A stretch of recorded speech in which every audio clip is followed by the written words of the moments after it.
Oke teman-teman, jadi kita sudah masuk ke video yang keempat sekarang. Jadi sebenarnya kita akan membahas mengenai bagaimana kaitannya dengan dividen dan dividen itu bisa bebas pajak itu seperti apa.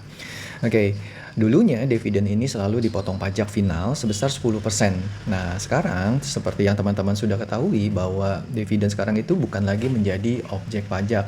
Sehingga ketika dikatakan bukan objek pajak, maka secara otomatis tidak ada pemotongannya. Tetapi hal itu bisa saja menjadi berbalik, akhirnya menjadi beban dari si penerimanya ketika si penerimanya tidak mengetahui ada beberapa syarat yang harus dipenuhi agar dividen tersebut tetap menjadi bebas pajak. Nah, sebenarnya rahasianya itu ada pada syarat-syarat daripada dividen itu untuk tetap menjadi bukan objek pajak gitu ya. Nah, yang pertama adalah dividen yang teman-teman terima harus diinvestasikan kembali di wilayah Indonesia dalam jangka waktu paling lambat itu akhir bulan ketiga untuk wajib pajak orang pribadi setelah tahun pajak berakhir. Asumsi deh teman-teman menerima investasi di 2025, maka paling lambat itu di 31 Maret 2026 teman-teman sudah harus melakukan investasi baik di beberapa syarat yang sudah ditentukan, di beberapa investasi yang ditentukan. Nah, yang kedua, investasi tersebut harus dipertahankan minimal selama 3 tahun dan bentuk investasinya seperti yang sudah aku sebutkan tadi bisa saja berupa emas batangan. Nah, jadi kalau teman-teman contohnya dapat dividen 10 juta daripada dipotong pajak 1 juta gitu ya, lebih baik beliin aja emas batangan senilai 40 juta. Rasanya simpel ya seperti itu, tetapi hal ini nggak sesimpel dan sesederhana itu teman-teman. Kenapa begitu? Karena teman-teman juga wajib menyampaikan laporan realisasi investasi secara berkala.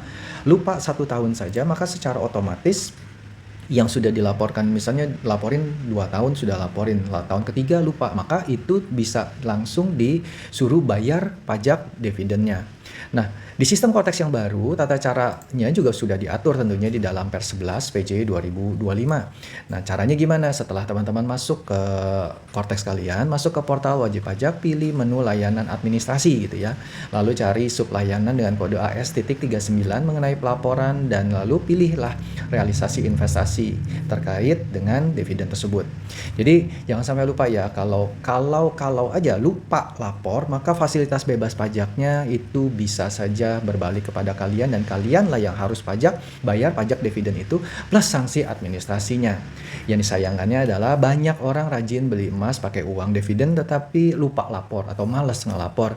Mereka pikir kantor pajak juga nggak tahu kok gitu ya. Padahal di era Cortex ini perusahaan yang bagi dividen juga lapor datanya ke sistemnya walaupun bukan langsung ke sistem perpajakan. Bisa saja melalui KC yang tentunya hal ini diketahui oleh OJK dan pastinya DJP berwenang untuk mendapatkan data tersebut. Begitu data dividen masuk tapi laporan realisasi investasi teman-teman nggak ada, sistem akan otomatis mencatat itu sebagai pajak yang harus dibayar sendiri oleh wajib pajak si penerimanya. Jadi jangan biarinin ya ketika teman-teman terima dividen hilang berapa persennya gara-gara cuman males laporinnya. Intinya adalah berikan ketenangan di pikiran kita dengan cara mengikuti syarat-syarat yang ada ya. Oke teman-teman, itu dulu videonya. Nanti kita akan lanjut ke video kelima. See you, bye-bye.